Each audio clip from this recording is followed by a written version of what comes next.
There's a lot of love out there for full suspension e-bike on the trails, but the hardtail, it's also got a lot of love too. These things are super versatile. People might think that you need loads of suspension out there to do big things out there on the trails, big drops and jumps and things like that. But the hardtail, really capable bike too. Let's take a look at how hard we can push this thing out on the trails.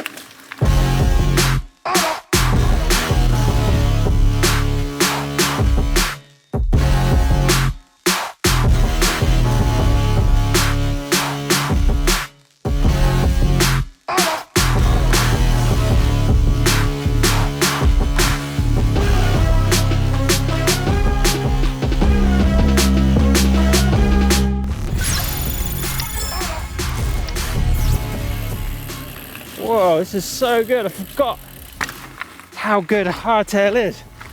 Straight away, it just feels really like responsive. Forget how like direct everything feels. Just every single pedal stroke feels amazing. I can't wait to hit the trails on this thing. Why would you buy a hardtail? First things first, cost. These things cost a lot less money than the full suspension bike. You haven't got that rear shock and linkage coming into the equation. You get a lot more bike for your money when it comes to a hardtail. Secondly, maintenance. Again, you haven't got that rear shock and linkage and bearings and things to go wrong, especially in those winter months. It can play up quite a lot, but the hardtail, pretty solid. Skills, you learn a lot more skills, things like line choice and how that bike rides out on the trail. Sometimes it's quite easy just to sit back on these full suspension bikes and enjoy the ride and just smash through rocks and things like that. But this, you've got to be really precise. Lastly is efficiency. Every single pedal stroke you put in is going to go to that back wheel and drive you forward on the trails. Something that can be lost on those full suspension bikes.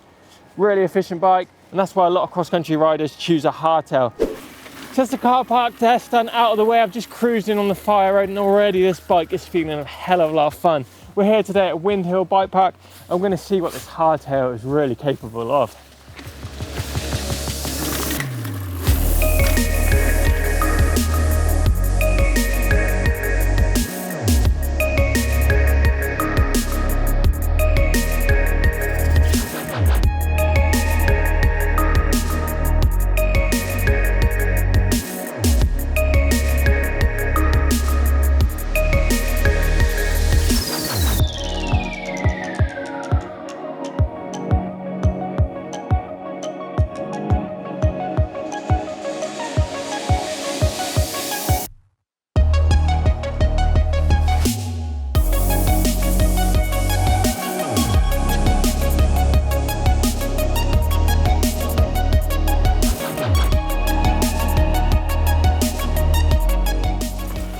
Now I've ridden that blue trail 100 times or more on my full suspension bike, but the hardtail just felt actually faster. I don't know if it's my senses, I'm bouncing around a bit more, but I actually felt faster. It's definitely having a lot of fun.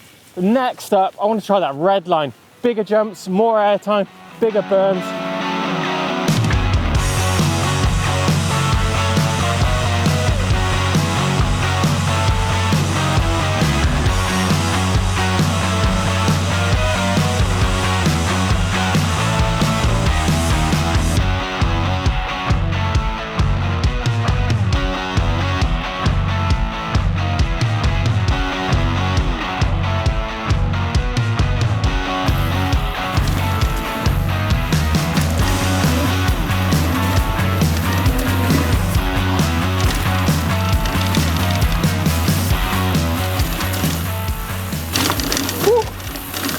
My God, that was so good.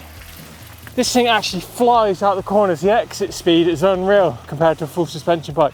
That full suspension bike, when you hit those corners, it sort of squashes in there. Yeah, it might be a little bit more grip. The exit speed, it just literally fires you out. The whole rundown, if I like miss time a jump, I can pump, get more speed. Something I might struggle with a little bit on the full suspension bike.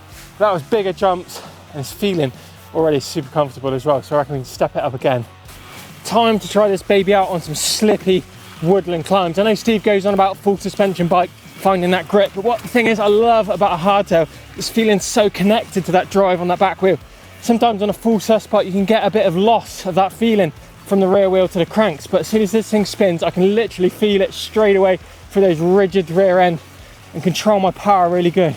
This thing is absolutely flying up these slippy climbs. So far, so good. This hardtail is really putting a smile on my face. Every trail so far has been a blast up and down. But the thing is, those tracks have been really manicured, quite smooth. I think once we get on the more natural stuff, I think it could be a different story. Let's see.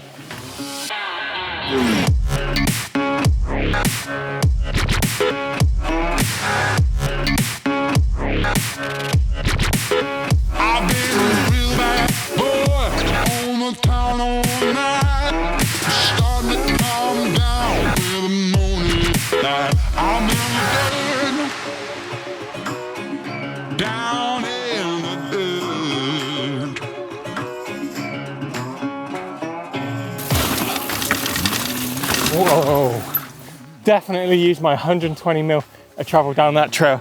That was really rooty, really rocky. Probably felt a little bit slower than I did on my full suspension bike, but what this bike did teach me was picking lines. Full suspension bike, you can sit on it and just smash over every rock and root on your way down. These things, you've got to be really precise with your riding, so really good at teaching those skills. Doesn't mean that these trails aren't doable on the hardtail, you might just have to go a little bit slower, but it doesn't mean that that's any less fun. Down in the dirt.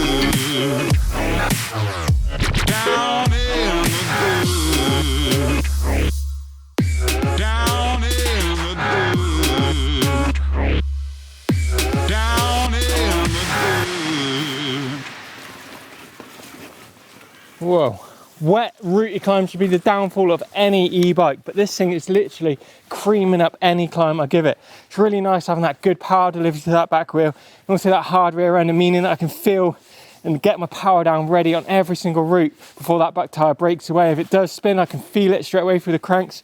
There's no shock in that getting in the way of that power delivery. I can read that terrain, meaning I can climb my way up there really well. Big tyres, loads of grip. This thing, so much fun on the climbs. Can you go big on an e-hardtail? Do you need that rear suspension?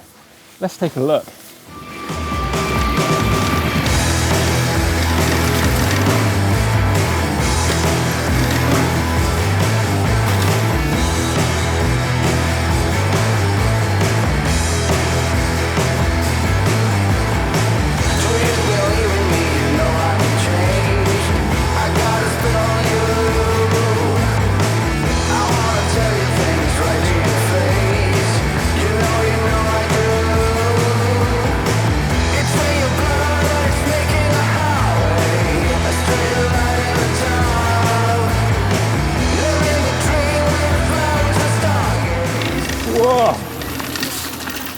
So there you go, going big on a hardtail. Today, I think we've pretty much ticked off every style and every discipline of mountain biking, be it downhill, cross country, jumping, free ride.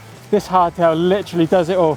Yeah, it might be not as capable in the full sus bike in some situations, but this thing is a proper do-it-all bike. I've really enjoyed my ride today. Let's take a look at the bike that I'm riding. It's a High-Bike S-Duro Hard 7 10.0. It's a Yamaha powered mid-drive unit on there. 504 watt-hour battery, 120mm travel fork, 650B wheels front and rear, and I'm running it pretty stock to be fair. The only mods I've done is add a little bit more air to that fork to stiffen it up on the bigger stuff and add a little bit more PSI to those tyres. But if you've enjoyed today's video, be sure to check out how to free ride on your e-bike up here, and we've got another really cool bike park video as well about progressing your skills. Check that one out down here. Drop us comments in the box below, give us a thumbs up if you've enjoyed today's video. Don't forget to subscribe to EMBN, and we'll see you in the next one.